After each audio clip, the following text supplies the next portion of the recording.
세계 경제가 여전히 불투명한 상황에서 유로존 위기가 해결 기미를 보이고 미국 경기도 살아나는 것으로 나타났습니다. 오늘은 한국금융연구원 이명활 선임연구위원님을 뵙고 우리나라 경제 현황과 발전 방안을 살펴보도록 하겠습니다. 연구위원님 안녕하세요. 네, 안녕하십니까.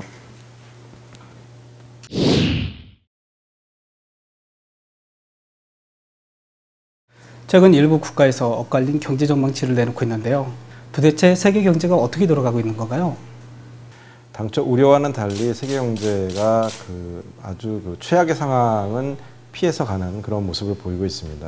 예를 들면 미국 경제 같은 경우에는 더블 딥에 빠질 것이라는 우려는 이제 완전히 해소가 됐고 올해 한 2%를 살짝 웃도는 정도의 경기 회복세를 볼 것으로 예상이 되고 중국 경제도 최근 1, 4분기 경제 성장률이 8%를 살짝 웃도는 정도로 낮게 나왔습니다만은 결국 경착력은 피하고 앞으로 중국 정부가 완화적인 정책을 피면서 중국 경제도 이제 회복세를 보이면서 8%대의 성장은 무난할 것이다 라는 그런 견해가 우세한 것 같고요.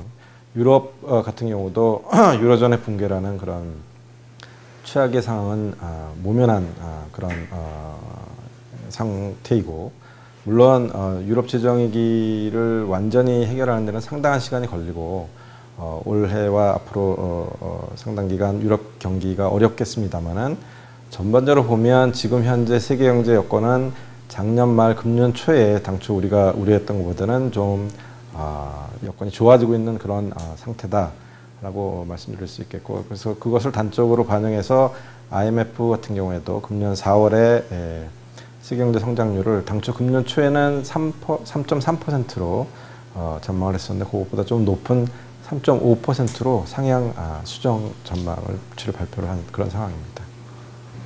네, 최근 한국은행이 올해 경제 성장률을 하향 조정했는데요. 올해의 상황이 지난해보다 더 안 좋은 것인가요?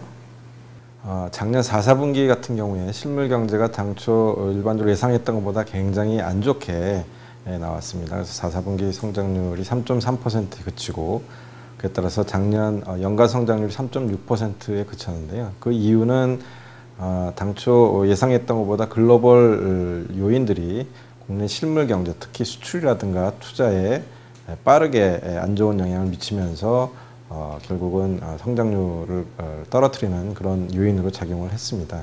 이와 같은 여파는 금년 들어서도 일부 이어지고 있기 때문에 작년 4, 4분기 그리고 금년 초 들어서 우리나라의 그 GDP 수준이 떨어진 것만 감안해도 올해 당초에 예상했던 것보다는 경제 성장률 전망치를 좀 하향 조정해야 될 그런 요인이 있다 이렇게 말씀드릴 수 있겠습니다. 가장 큰 건 아까 말씀드린 대로 이제 대외 여건이 좋아지면서 그동안 작년 4, 4분기 금년 초 들어서 굉장히 부진했던 수출이 다시 회복세를 보일 것으로 예상이 되고요.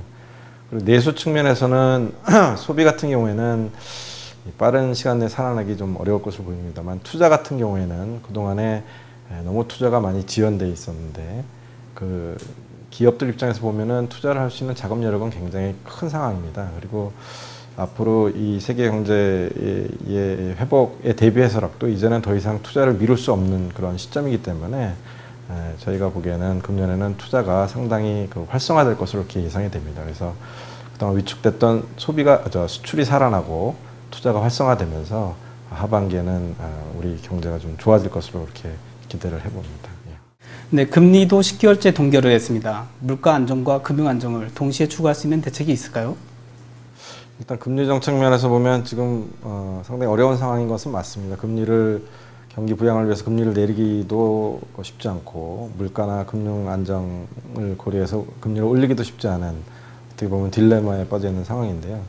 그거를 좀 설명드리기 위해서 작년으로 되돌아가 보면 작년 상반기까지는 우리 이 금리를 어떻게 보면 너무 낮아진 금리 수준을 정상화시키기 위해서 금리를 단계적으로 인상해왔던 그런 시기였습니다. 그런데 작년 8월에 미국의 신용등급 하락과 더불어서 유럽 재정위기가 굉장히 심화되면서 세계 경제가 심각한 그 경기 침체로 빠져들었고 이에 따라서 우리 이 경기도 굉장히 위축되면서 결국은 그동안 상반기까지 해왔던 금리 정상화 조치가 이제 중단된 그런 상황이라고 하겠습니다.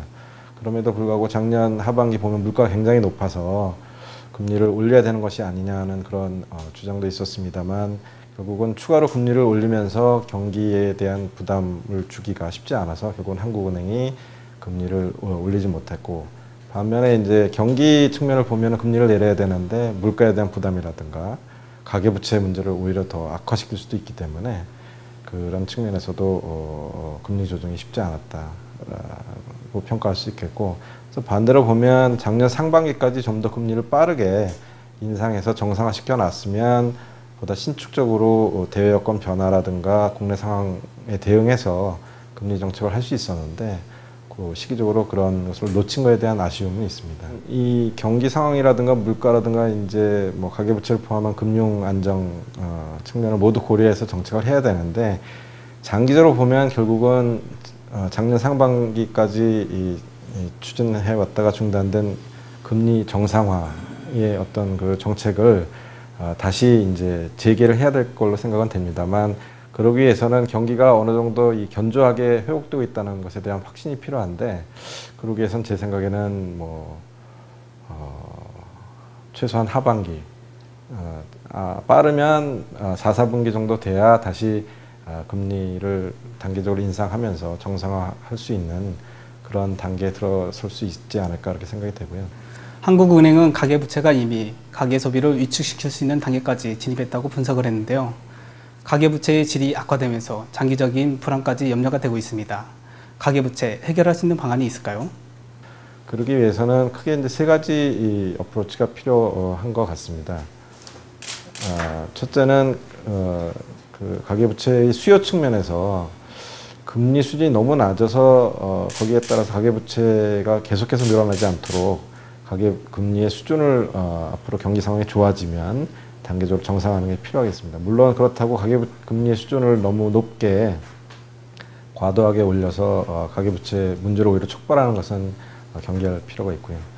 두 번째는 이제 그 공급 측면에서 보면 지금 부동산 시장을 살리기 위해서 그 DTI 규제를 완화해야 된다는 그런 일부 주장이 있습니다만, DTI 규제라고 하는 것은 기본적으로 부동산 정책이 아니고 금융회사의 건전성을 유지하고 가계의 그 대출 문제가 발생하지 않도록 하는 일종의 그 건전성 수단이기 때문에 이 DTI 규제를 계속 일관성 있게 밀고 나갈 필요가 있고, 그리고 특히 신규 대출인 경우에는 기존 대출인 경우에는 만기 들어온 경우에 DTI 규제를 너무 과도하게 엄격하게 적용을 하면은 부실화될 가능성이 있지만, 적어도 신규 대출인 경우에는 이 DTI 규제를 좀 더 엄격하게 기존의 룰대로 적용할 필요가 있고, 이와 더불어서 신규로 나가는 대출에 대해서 부실이 우려되는 대출, 예를 들어서 불가피하게 DTI 규제를 넘어서서 대출을 해주는 경우라든가,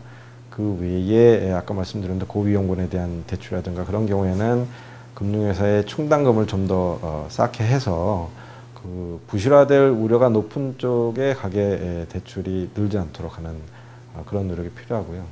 세 번째로는 결국 그 가계부채 문제 해결을 위해서는 가계의 그 상환 능력을 제고를 해야 되는데, 어떻게 보면 너무나 당연한 말씀인 것 같습니다만, 장기적으로 일자를 많이 창출하고 소득을 제고하면서 결국은 가계의 부채 상환 능력을 제고하려는 노력을 지속적으로 하는 것이 중요하다라고 말씀드릴 수 있고, 이와 더불어서 부동산 가격이 급락하는 경우에는 가계 부채 상환 능력이 굉장히 떨어질 수 있기 때문에 부동산 시장의 안정을 유지하는 노력도 이와 못지않게 중요하다 이렇게 말씀드릴 수 있겠습니다.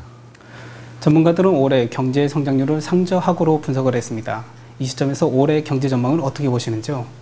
경제 상황부터 말씀을 드리면, 아까 말씀드린 대로 1분기가 굉장히 안 좋게, 작년 4, 4분기에서 여전히 안 좋게 나올 것으로 예상이 되고요.